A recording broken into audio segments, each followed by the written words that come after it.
Du Niger, des choses inouïes s'y passent actuellement avec le gouvernement et vous en serez complètement ébloui. Orano accuse aussi qu'il y a 1150 tonnes de concentré d'uranium issus des stocks de 2023 et de 2024, soit près de la moitié de la production moyenne annuelle du site, sont également bloqués, d'une valeur marchande estimée à 200 millions d'euros, selon le groupe. 200 millions d'euros dont le capital est détenu à 90% par l'État français.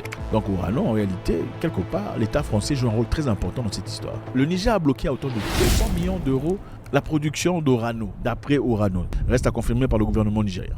Alors qu'est-ce qu'on dit? Félicitations au Niger ou quoi? D'avoir cherché par tous les moyens de récupérer ce qui...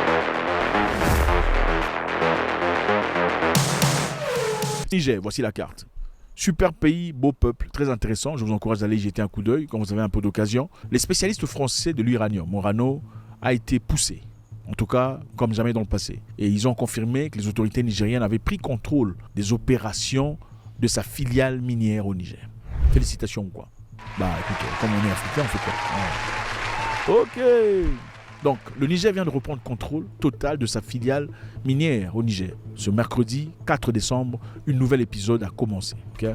Orano veut faire un bras de fer avec le Niger, chose qui sera complètement difficile, mais la réalité est celle-ci. Depuis très longtemps, Orano et d'autres entreprises profitaient de l'uranium nigérien à un prix très réduit.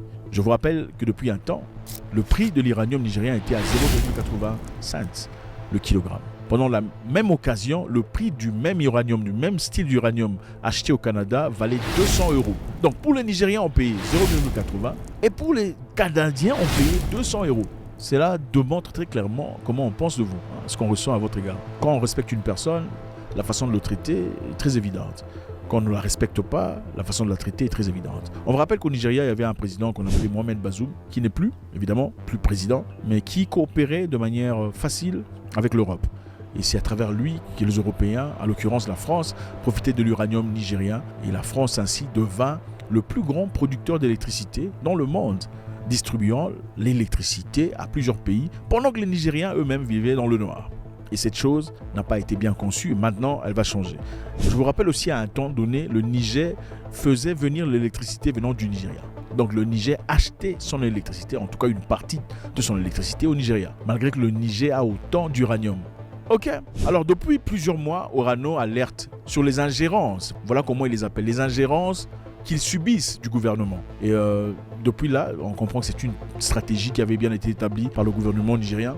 L'objectif était simple, qui rend les choses assez difficiles pour ces entreprises pour que finalement ils partent. Vous savez, des fois on peut vouloir faire partir une personne, c'est une façon très propre de dire au revoir sans vraiment bousculer la personne ouvertement. Et vous pensez que le gouvernement nigérien a rendu les choses très difficiles pour les entreprises françaises pour qu'ils partent.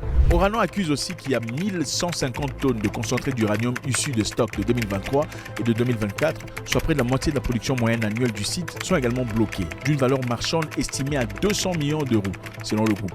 200 millions d'euros dont le capital est détenu à 90% par l'État français. Donc Orano, en réalité, quelque part, l'État français joue un rôle très important dans cette histoire. Le Niger a bloqué à hauteur de 200 millions d'euros la production d'Orano, d'après Orano. Reste à confirmer par le gouvernement nigérien. Alors qu'est-ce qu'on dit? Félicitations au Niger ou quoi? D'avoir cherché par tous les moyens de récupérer ce qui leur est dû. N'est-il pas temps que le peuple nigérien profite de ce que leur a été conféré par le Créateur, par l'État français? Donc Orano, en réalité, quelque part, l'État français joue un rôle très important dans cette histoire. Le Niger a bloqué à hauteur de 200 millions d'euros la production d'Orano, d'après Orano. Reste à confirmer par le gouvernement nigérien. Alors qu'est-ce qu'on dit? Félicitations au Niger ou quoi? D'avoir cherché par tous les moyens de récupérer ce qui leur est dû. N'est-il pas temps que le peuple nigérien profite de ce que leur a été conféré par le Créateur?